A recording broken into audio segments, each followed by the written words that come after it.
Oui. J'ai oublié. Alors voilà, si vous avez prévu de donner, faites-le librement, évidemment, toujours dans la liberté. Amen. Voilà, j'aimerais partager avec vous ce matin sur la présence de Dieu. La présence de Dieu, alors c'est quelque chose de merveilleux. Déjà, nous avons eu un avant-goût ce matin de cette présence. Alléluia. Sa présence, c'est tellement merveilleux.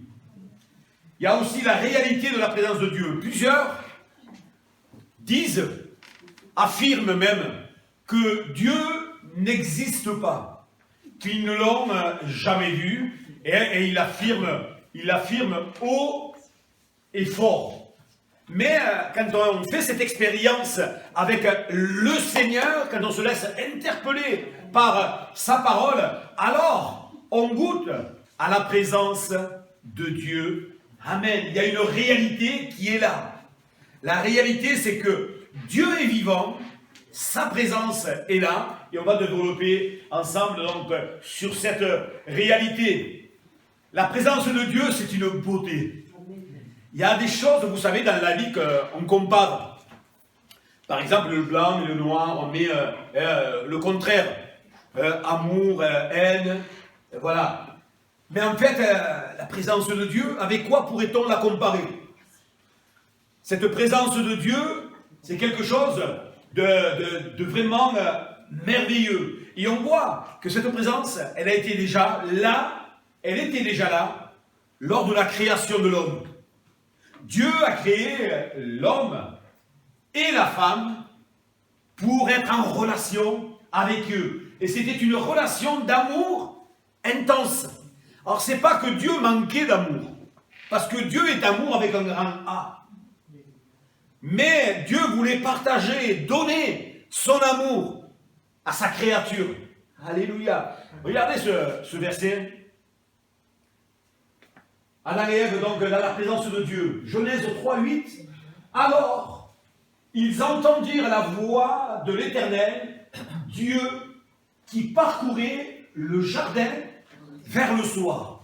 Et je réfléchissais à ces moments qu'ils ont pu passer, parce que si vers le soir, après la chute, Dieu venait les voir, on peut imaginer qu'en fait, il venait régulièrement les voir, leur parler, les rassurer, donc à Adam et Ève.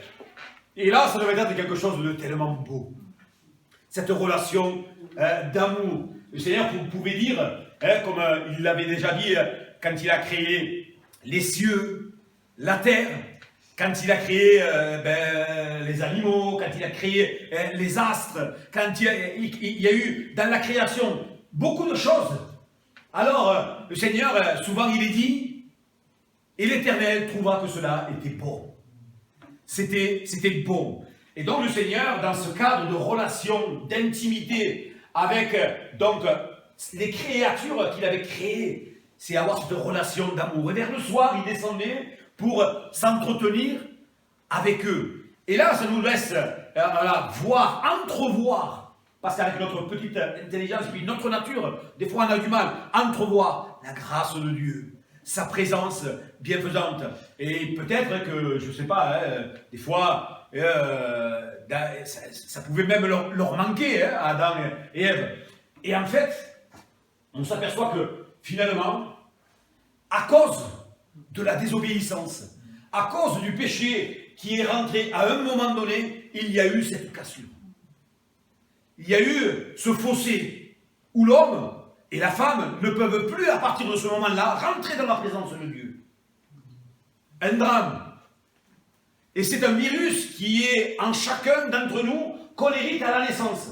Qu'on soit d'accord ou qu'on ne soit pas d'accord, ça ne change rien au problème. Hein. Il y a quelqu'un qui le disait à Bertrand, ah, mais moi je ne suis pas d'accord. Oui, tu peux ne pas être d'accord, mais c'est une réalité, ça ne change rien à ce que le Seigneur avait prévu. Et donc, on sait que finalement, notre impossibilité d'être dans la présence de Dieu, à un moment donné, la route, elle va être barrée. pareil, où il va y avoir même des anges protecteurs qui vont être là, plus d'accès dans la présence de Dieu. Et ça, c'était terrible pour l'être humain. Et c'est là où tous les ennuis ont commencé. Et regardez ce que nous dit Ésaïe par rapport à tout cela. Mais ce sont vos crimes qui mettent une séparation entre vous et votre Dieu.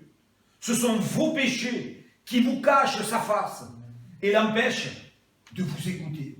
Alors des fois ici, il y a quand même un secret pour chacun d'entre nous. Parce que, évidemment, même si on a donné notre vie au Seigneur, on n'en a pas fini avec le péché.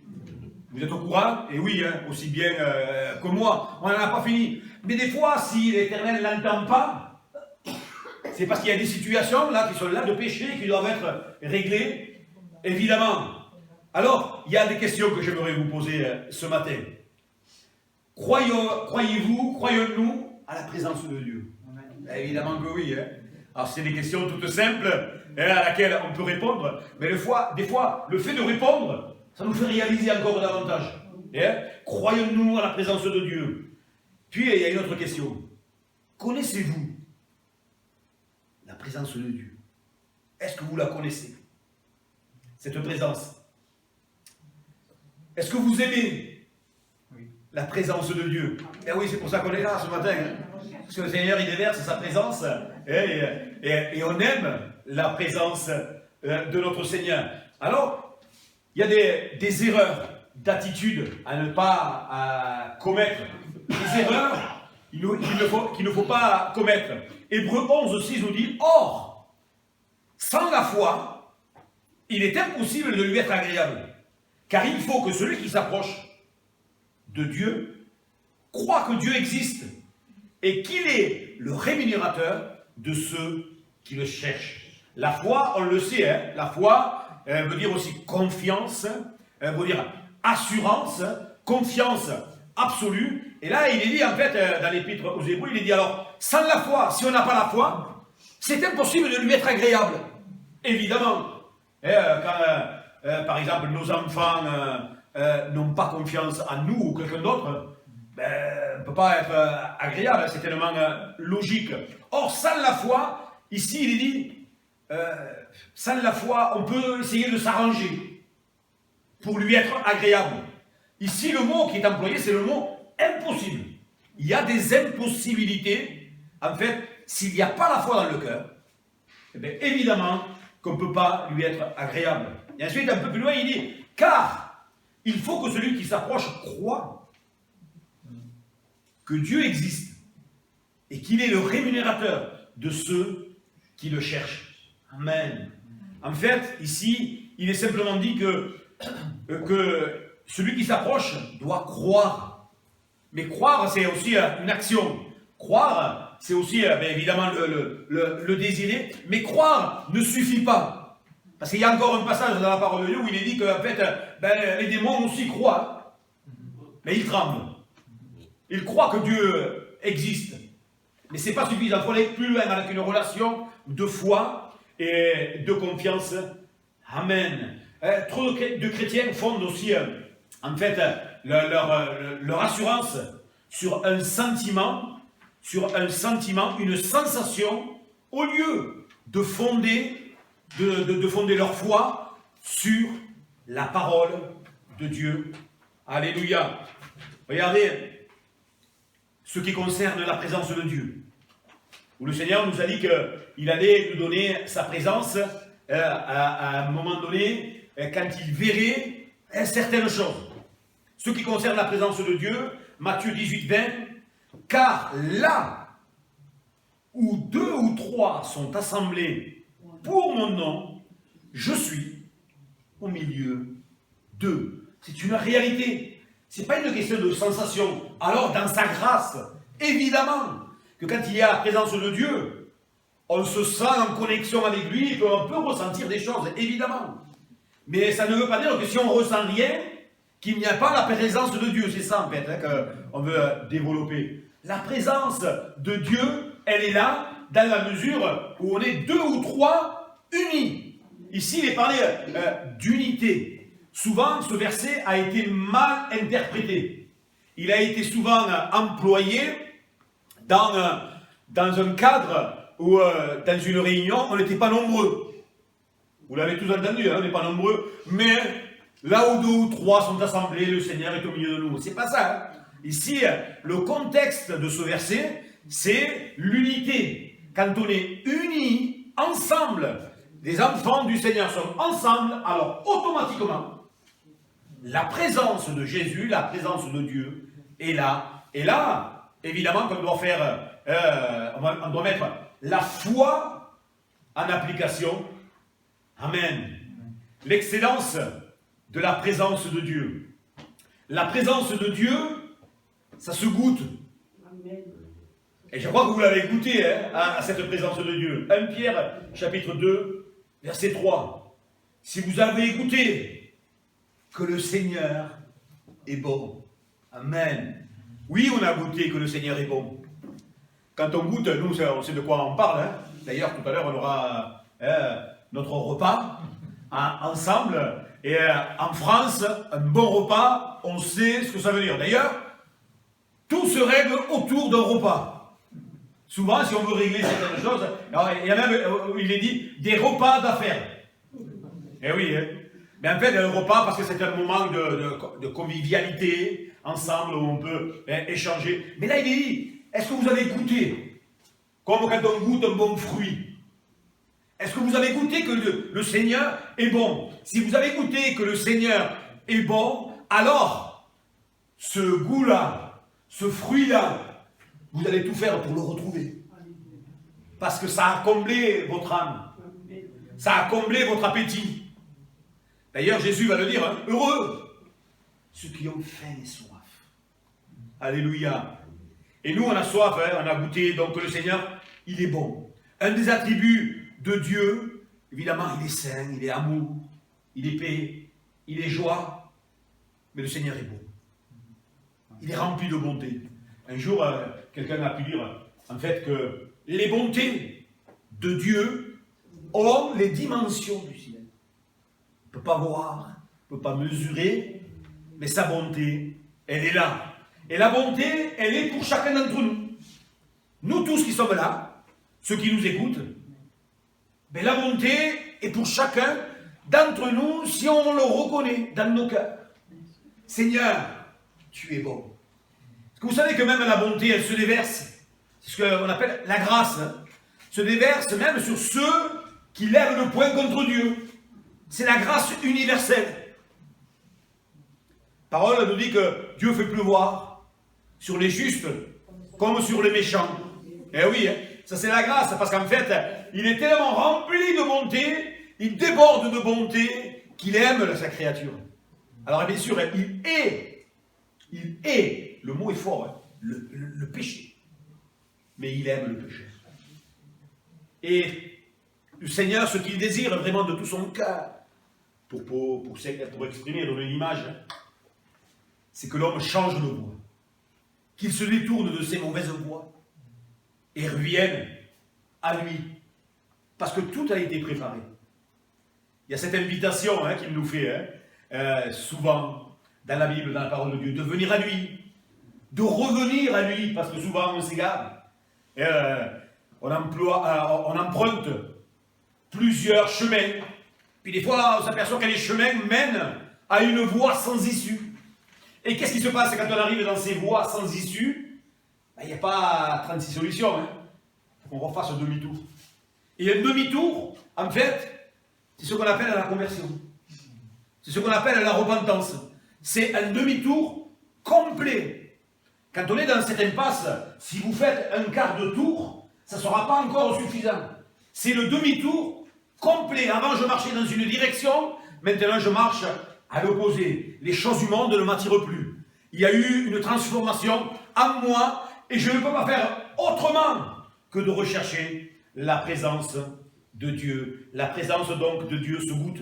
Alors il y a quelques témoignages pour nous encourager dans cette présence.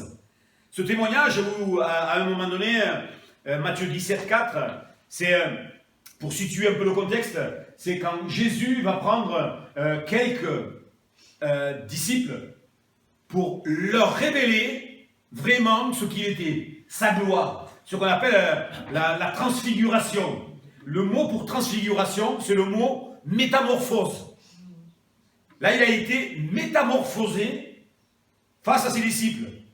Essayons de nous mettre 30 secondes à la place de ses disciples quand ils ont vu cela. Ils avaient l'habitude de suivre Jésus à l'appel de Jésus, où Jésus va leur dire, toi, viens et suis-moi. Ils se sont levés, ils ont tout laissé. Travail, famille, ils ont tout laissé pour suivre Jésus. Et donc là, s'est instaurée une relation entre eux, ils voyaient faire des miracles, et puis à un moment donné, il va les prendre à part pour leur faire expérimenter une autre expérience. Une expérience extraordinaire. Mais vous savez que le Seigneur, il veut le faire avec nous aussi. Amen. Il nous a appelés. Viens, suis-moi. Laisse cette vie misérable. J'ai quelque chose de mieux pour toi. On l'a vu opérer des miracles. On l'a vu faire des choses extraordinaires. Puis le Seigneur veut nous amener plus loin. Pour qu'on puisse le découvrir réellement comme il est. Rempli de gloire. Métamorphosé. Et c'est là où on retrouve, où Pierre va dire, Pierre, prenant la parole, dit, Seigneur, dit à Jésus, Seigneur, il est bon que nous soyons ici. Si tu le veux, je dresserai ici 3 tentes. Une pour toi, une pour Moïse et une pour Élie. On le comprend, hein, Pierre. Pierre, quand il expérimente donc cette expérience-là, il dit, mais Seigneur, mais c'est bon que nous soyons là. C'est quelque chose de bon. On comprend ce qu'il veut dire, mais ça nous fait du bien de voir ça. Il doit y avoir, je sais pas, un climat d'amour. L'amour du Seigneur déversé. Et là, il le voyait comme il est dans le ciel. Il est bon que nous soyons ici.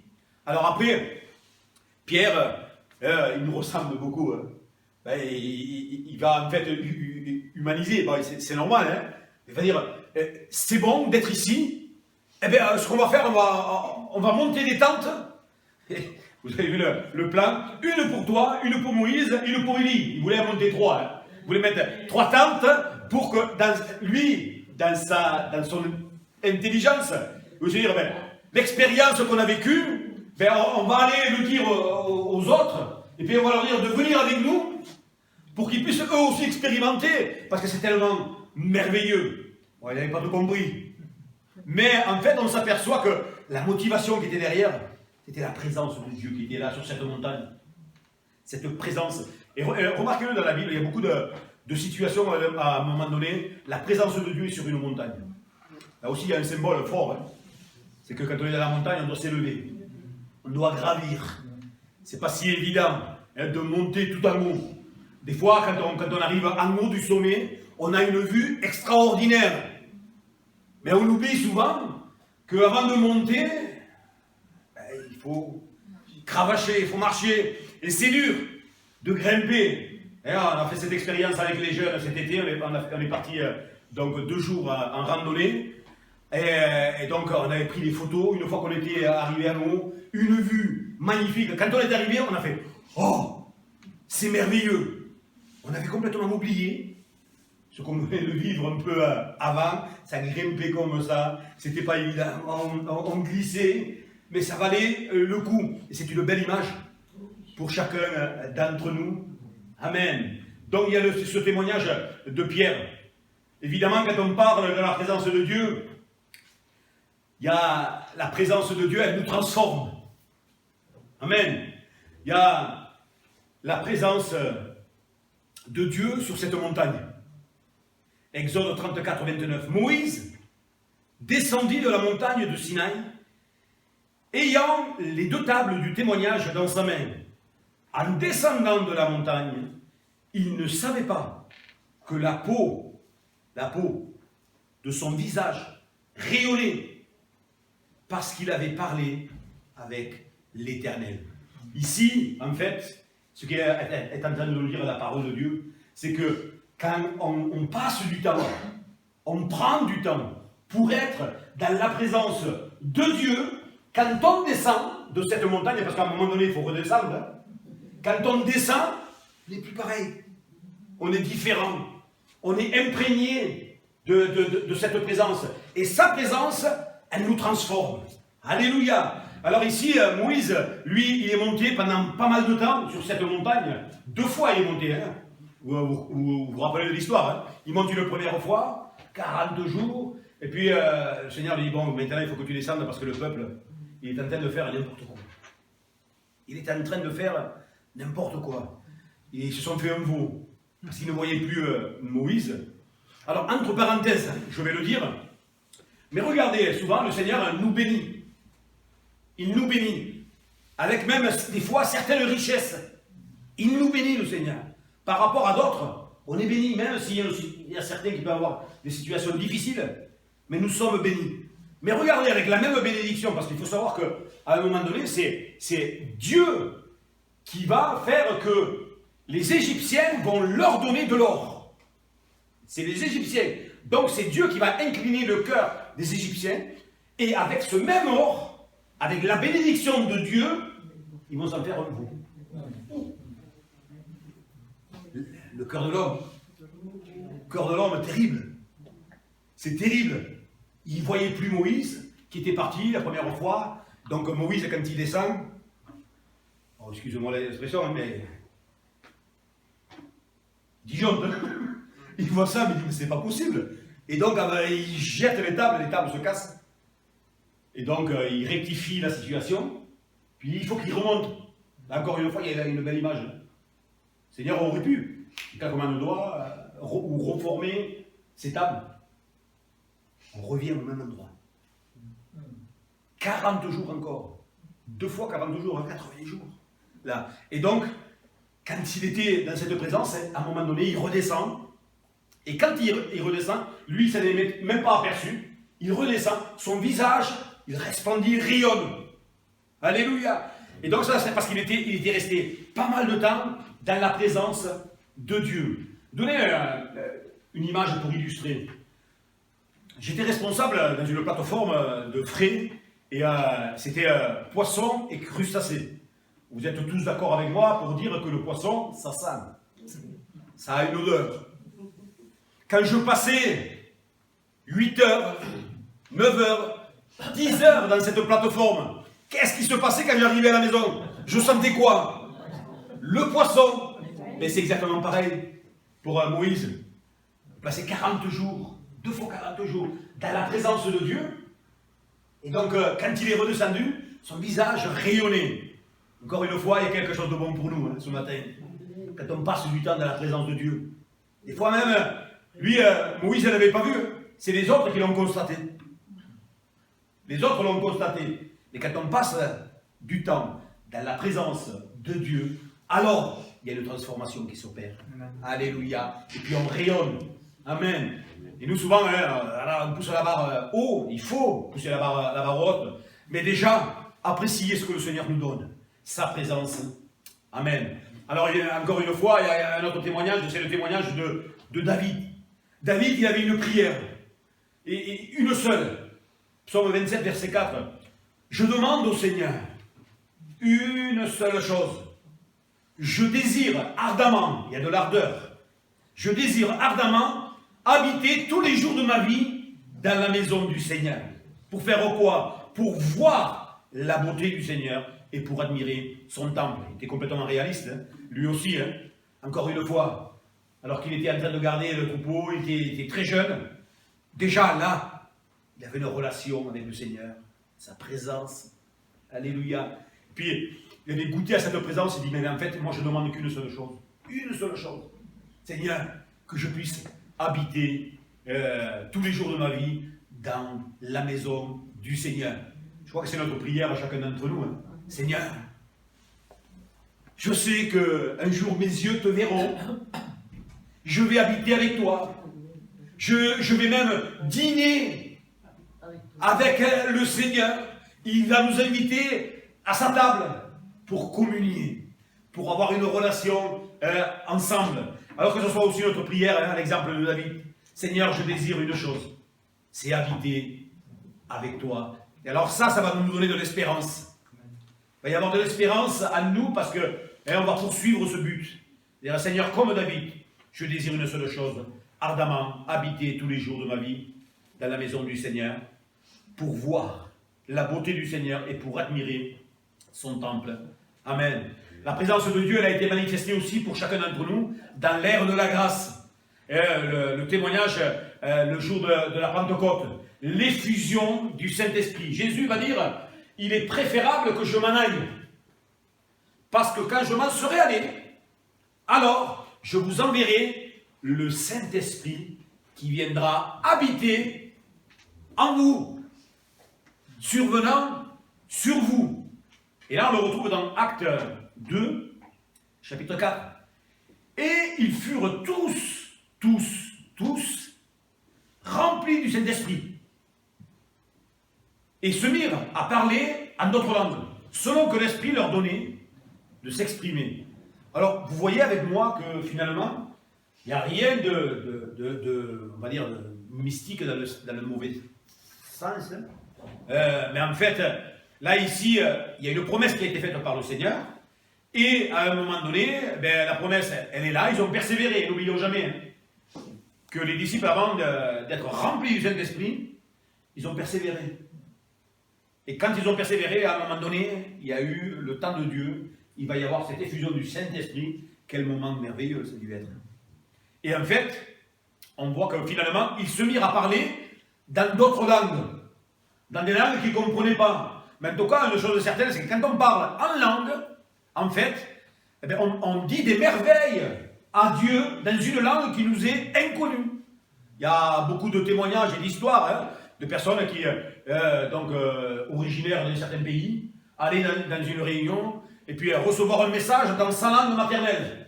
Et puis à la fin de la réunion, la personne allait voir et dire « Mais qui vous a appris à parler cette langue ?»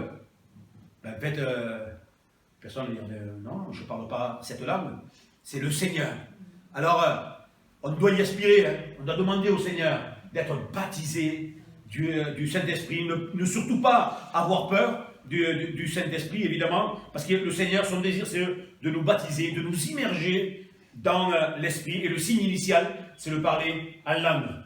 Frères et sœurs qui êtes baptisés du Saint-Esprit, parlez en langue. Parce que l'apôtre Paul, il dit que celui qui parle en langue, il s'édifie. Il y a des choses qui sont en construction en lui, c'est ça, il s'élève. Parlez en langue. Quand vous êtes des fois seul, à la maison, puis des fois dans l'église, c'est déjà arrivé, où tous ensemble, au lieu de parler avec un langage compréhensible, à un moment donné, il y a une action du Saint-Esprit, et chacun ensemble, on élève la voix en langue, et là il y a la puissance de Dieu, il y a la présence de Dieu. Que Dieu soit béni. Amen. Alors, quant à la présence de Dieu, il y a quelques notions fondamentales par rapport à la présence de Dieu. Regardez. Dieu est omniprésent. Omniprésent veut dire que ce matin, alors qu'on l'a loué, Dieu était ici. Mais Dieu était aussi à Pézenas. Dieu était à Béziers. Dieu était dans tous les endroits où on s'est rassemblés ce matin. Et pas que. Dieu est partout. Dieu est à l'Odève. Alléluia. Donc, l'omniprésence de Dieu. Et donc, le psalmiste, encore une fois, lui, il va le réaliser. Il va l'écrire. Il va même le chanter. Ça sera le tube de l'été pour lui. Regardez ce qu'il va lire. Psaume 139, verset 7. Où irai-je loin de ton esprit? Et où fuirai-je loin de ta face? Si je monte aux cieux, tu y es. Si je me couche au séjour des morts, t'y voilà. En fait, il est en train de dire, Seigneur, tu es omniprésent. Ta présence, elle est partout. Alors, on ne peut pas fuir le Seigneur. Mais le Seigneur, dans sa grâce, alléluia, il veut nous faire découvrir. Donc, sa présence, ça c'est les notions fondamentales, des choses qu'on ne doit surtout pas oublier. Par Jésus, nous avons accès à la présence de Dieu. Encore une fois, c'est tellement fondamental, c'est la base. Beaucoup de religions, beaucoup d'hommes, beaucoup de femmes, qui veulent atteindre Dieu, mais par un autre moyen. Que d'efforts vains. Ce sont des efforts qui sont vains. Parce que finalement, il n'y a qu'un seul moyen pour être dans la présence de Dieu. Un seul. C'est Jésus qui nous a ouvert l'accès, où ça? À la croix du Calvaire. La croix du Calvaire, c'est la base, c'est quelque chose, voilà, on ne peut pas y couper. C'est l'accès, donc, au trône de la grâce. Voilà ce qu'il est dit dans Jean 1, 14. Et la parole a été faite chair. Et elle a habité parmi nous, pleine de grâce et de vérité. Et nous avons contemplé sa gloire, une gloire, comme la gloire du Fils unique venu du Père. Alors chacun pourrait dire, mais en fait ici, je ne vois pas qu'en fait qu'il ait parlé de Jésus. Il est parlé de la parole. En fait, il faut revenir au sens initial donc, du mot. En grec, la parole, c'est le mot logos. Alors ce matin, je n'ai pas eu le temps, je voulais vous mettre des diapos avec, par exemple, un logo rouge et blanc d'une boisson mondialement connue. Spontanément, quand on voit la couleur et quand on voit le logo, même si on ne voit pas le produit, on dit tac. Ça, c'est Coca, Pepsi, voilà, Fanta. On voit une pomme croquer un peu sur le côté. Apple, Google ont aussi leur logo. Et en fait, ici, il est dit, et le logos a été fait chair et elle a habité parmi nous. Alors ici, il est parlé de Jésus. Jésus est le Verbe incarné, il est la parole, il est le logos de Dieu. En fait, il est venu montrer qui était Dieu. C'est exactement pareil. Et ça, c'est quelque chose de merveilleux. Et c'est Jésus qui nous donne l'accès, évidemment, à cette présence. Que le Seigneur soit béni. Donc, je reviens encore une fois pour juste rappeler que le péché les péchés font obstacle. Non, c'est le péché qui fait obstacle. Genèse 3, 24. C'est ainsi qu'il chassa Adam et il mit à l'orient du jardin d'Éden les chérubins qui agitaient une épée flamboyante pour garder le chemin de l'arbre de vie. Et à partir de ce moment-là, il est impossible de retrouver la présence de Dieu. Impossible. On peut, hein, il y en a qui l'ont fait. Je vous assure, il y en a qui ont fait des choses comme par exemple marcher à genoux pendant centaines de mètres, des kilomètres, en essayant, en espérant que ça allait incliner le cœur de Dieu.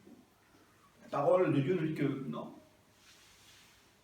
Et j'ai mis cette image par rapport au péché, parce qu'en fait le péché veut dire manquer la cible. Dieu avait prévu quelque chose pour l'homme et l'homme a manqué la cible. C'est ça le péché. Et le péché, c'est un état général. Et l'être humain a très mal compris ça. Parce qu'en fait, il dit, mais en fait, moi, j'ai jamais tué personne. J'ai jamais fait du mal. Et c'est vrai qu'il y a des personnes, et quand on les côtoie, ben, elles sont douces, n'emploient pas de langage vulgaire. Ce sont des bonnes personnes. Mais la parole de Dieu nous dit, mais ça n'a rien à voir avec ça. Ça a à voir tout simplement que nous naissons tous pécheurs et on a besoin que quelqu'un puisse enlever cette dette que nous devons à Dieu. Et le Seigneur a pourvu. En donnant ce qu'il avait de plus cher. Jésus, Fils de Dieu. Alléluia. Et quand on croit, quand on accepte le Seigneur Jésus dans nos cœurs, alors, nous dit la parole, que nous sommes réconciliés avec Dieu et nous sommes acceptés du Père. Et ça, c'est le plus grand de tous les miracles. Alléluia. De nouveau, on goûte à la présence de Dieu. Amen. Il faut savoir que la présence de Dieu, si on l'a eue, elle peut se perdre. Si on a trouvé la présence de Dieu, elle peut se perdre. Ézéchiel 11, 23. La gloire de l'Éternel s'éleva du milieu de la ville. Et elle se plaça sur la montagne qui était à l'orient de la ville. Elle avait changé d'endroit. Ben oui, si on n'est pas conforme au Seigneur, on On peut la demander, la présence de Dieu. C'est impossible. Il nous ramènera toujours, donc, à revenir à la croix. Revenir à demander pardon. Souvent, nous, quand on pense à certaines choses dans la Bible, on raisonne, évidemment, avec notre humanité. Quand on pense, par exemple, à pardon, nous, on pense comment moi, je pardonne. En fait, c'est pas comme ça. Le Seigneur, il dit, si on demande pardon, du moment qu'on lui demande, on lui dit, Seigneur, je te demande pardon d'un cœur sincère, c'est fini. La chose, elle n'a jamais existé. Sauf que nous, on attend voilà, qu'il y ait quelque chose, et qu'il se passe, qu'on ressente quelque chose pour être calmé. Et si on ne l'a pas, qu'est-ce qui va se passer? On va culpabiliser. Je ne suis pas assez ceci. Je ne suis pas assez cela. Alors ça, je vous rassure, ça sera tout le temps. Hein. Eh oui, hein. On n'est pas assez pour le Seigneur. Mais dans sa grâce, revêtu, amen, de la présence de Jésus, alors il nous voit parfait. Il nous voit juste. Alléluia. Alors, n'hésitons pas. Hein. Je vous assure que même moi, en tant que pasteur, régulièrement, il y a des comportements qui ne sont pas à la gloire de Dieu. Mais comme on a compris ce principe, on demande pardon au Seigneur, le Seigneur efface la transgression et on ne culpabilise plus. Voilà. Et hélas, malheureusement, parce qu'on n'aimerait pas, mais jusqu'à la prochaine. Eh oui. Donc le Seigneur nous aide parce que la perfection n'est pas en nous. Et on le sait. Hein. Donc confessons au Seigneur et le Seigneur nous pardonnera. La présence peut être refusée aux mêmes hommes. Regardez, Saül, il a eu un bon départ. Hein. À un moment donné, le peuple voulait un roi pour faire comme les autres peuples, pour copier un peu. Le Seigneur va se laisser incliner. Puis cet homme, le peuple, va choisir un homme. Il avait une haute stature, un bel homme, on va dire. Puis on s'aperçoit avec aussi un bon état de cœur. Mais à la fin, l'orgueil va prendre la place. Jusqu'à aller sacrifier les animaux, prendre la place du prophète et du souverain sacrificateur, alors qu'il n'y avait que lui qui pouvait le faire. Dans sa folie, il dit, mais moi je peux le faire. Il n'est pas là, il tarde, moi je vais le faire. Puis à un moment donné, il va dire, mais c'est pour ça que j'ai mis cette image, c'est l'image de Samuel et de Saül, qui à un moment donné, vous le retrouverez dans 1 Samuel 28, à un moment donné, Saül, quand il va réaliser, il va dire, mais s'il te plaît, non. Puis il va même déchirer un morceau de la robe de Samuel. Trop tard. Parce qu'en fait, son cœur n'était pas entier. Son cœur, je suis sûr, hein, connaissant le Seigneur, s'il y avait eu un bon état de cœur, le Seigneur lui aurait pardonné. Hein. Mais l'état de cœur n'était pas là. Saül consulta l'Éternel, et l'Éternel ne lui répondit point. Ni par des songes, ni par l'Urim, ni par les prophètes. Aucun moyen pour lui. Terrible. La présence de Dieu ne s'aborde pas avec désinvolture. C'est-à-dire que la présence de Dieu, on ne peut pas se présenter comme ça. Quand il y a la présence de Dieu, je vais dire, bonjour, c'est moi. Je me présente, je m'appelle un tel. La présence de Dieu nous garde dans l'humilité, nous fait baisser la tête. Et souvent, quand la présence de Dieu elle est forte, elle nous fait tomber à genoux. C'est une belle image aussi d'obéissance, de soumission au Seigneur. Exode 3,5. Dieu dit, n'approche pas d'ici. Ôte tes souliers avec tes pieds, car le lieu sur lequel tu te tiens est une terre sainte. Donc Moïse qui s'approche, le Seigneur dit, attention, stop. Tu ne peux pas aller plus loin. Ces chaussures-là, qui ont touché la terre pécheresse, tu ne peux pas rentrer là, c'est impossible. Il n'y a rien de saint qui puisse rentrer, rien de malsain qui peut rentrer dans la présence de Dieu. Parce que Dieu est saint, alléluia. Et donc il y a enlève. Encore une fois, c'est une belle image pour nous, hein. Il y a des choses à enlever. On doit demander au Seigneur, pas par nos propres forces. Alors c'est sûr qu'il y a des fois, il y a des efforts à faire, hein. Mais dire au Seigneur, Seigneur, Je te permets, je te laisse enlever certaines choses. Alors quand vous faites cette prière, alors c'est sûr, il va le faire. Et des fois, c'est douloureux. Vous savez pourquoi? Parce qu'en fait, ça a attrait au caractère. Par exemple, moi, j'avais un caractère fort, jusqu'à l'âge de 30 ans, et puis j'ai compris qu'il y avait certains principes, certaines choses qu'il ne fallait plus que je fasse, sauf que ces habitudes venaient, c'était là régulièrement. Mais quand même, dans mon cœur, je demandais, Seigneur, je sais que je ne peux pas continuer comme ça. Je te permets, je te donne la permission de venir me changer. Waouh, c'était un chemin. Eh oui, hein, parce qu'en fait, on ne se lèvera pas le matin complètement changé comme on pourrait le croire. Mais on dit, c'est sûr. Mais en fait, des fois, on le croit. Là, c'est parce qu'on est réaliste. C'est sûr. Mais souvent, on espère se lever le matin et on est changé. C'est petit à petit. Oui, il peut faire ça, bien sûr.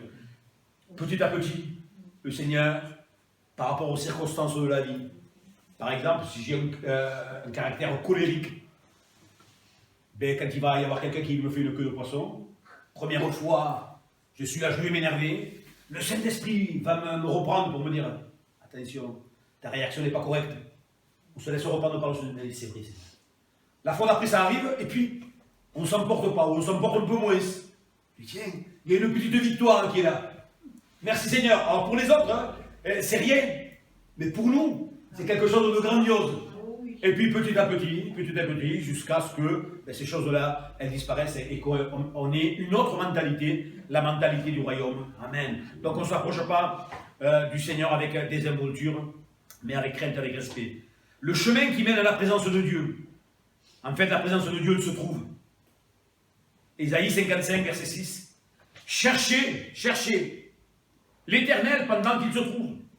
Invoquez-le, tandis qu'il est prêt.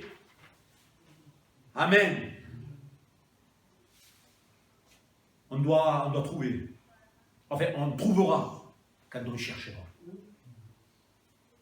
Si on cherche de tout notre cœur, la parole nous dit que le Seigneur, il se laisse trouver. Amen. Pour terminer, et en conclusion, je vous laisse ce verset. Ce verset, donc, Psaume 16, verset 11. Tu me feras connaître les sentiers de la vie. Il y a d'abondantes joies devant ta face. Des délices éternelles à ta droite. Alléluia. Il y a d'abondantes joies dans sa présence.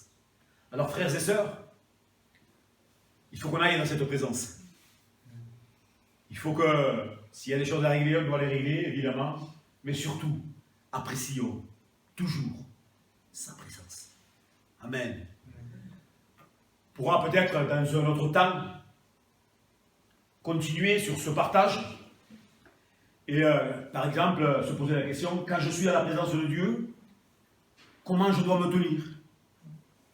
Comment garder cette présence au fond de mon cœur? Et puis, il y a plusieurs questions pour que ce soit pratique. Moi, j'aime bien que la parole de Dieu, elle est pratique. Parce que c'est bien de le savoir, mais il faut le pratiquer. Alléluia. Et voilà, moi je prie de tout mon cœur que durant cette semaine, et en préparant cette prédication, je me disais, Seigneur, que voilà, chacun d'entre nous puissions se dire, Seigneur, voilà, je veux te rechercher. Je veux plus de ta présence. Amen. Seigneur, plus de toi. Et plus on va le faire, et plus le Seigneur va se laisser remplir. Enfin, il va nous remplir pour chacun d'entre nous. Que Dieu soit béni. Amen. Nous te bénissons, Seigneur. Merci pour ta parole, Seigneur mon Dieu, qui ce matin encore nous encourage. Seigneur, on a parlé de ta présence, et c'est vrai que ta présence est quelque chose de merveilleux. Je te remercie, Seigneur mon Dieu, parce que ta présence, tu nous l'as accordée, parce que Jésus a donné sa vie. Nous sommes réconciliés en toi. Je veux te bénir pour cela. Je veux bénir l'Éternel, Jésus, qui m'a réconcilié avec le Père, et je peux rentrer dans sa présence, sans honte, sans culpabilité, parce que Jésus a pris ma honte et ma culpabilité à la croix. Je te remercie, Seigneur mon Dieu. Je te prie pour mon frère, ma soeur qui est là ce matin. Celui qui a besoin, Seigneur, de changer peut-être de posture. Seigneur, tu travailles le cœur. Mais une chose est certaine, c'est que la présence est accessible pour celui et celle qui recherche cette présence. Nous te prions de tout notre cœur, nous te disons merci Jésus. Amen. Amen. Alléluia. Merci Seigneur. Alléluia. Voilà quelques annonces avant de clôturer.